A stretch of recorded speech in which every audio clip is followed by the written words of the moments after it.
छूट जाएगा करम। तो यहाँ कंजूसी नहीं, मीठी मीठी ताली बनना चाहिए और जागरण का आनंद लीजिए। जागरण एक नंबर करके हम जाएंगे, सभी को झुमा के जाएंगे। यहाँ से जाने के बाद आप लोग याद करेंगे कि कोई आया था गा के गया है। चलिए कि माँ के ज्योति से नूर मिलता है, उसे कुछ ना कुछ जरूर मिलता है। कि माँ के दरबार में जे जाए खाली है,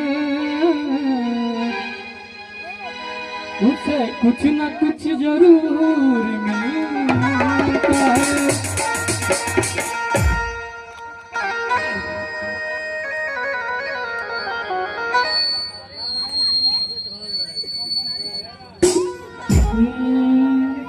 चलिए उठाइए दोनों हाथ, अभी घूम के मायन पूर्णा भैरव बाबा,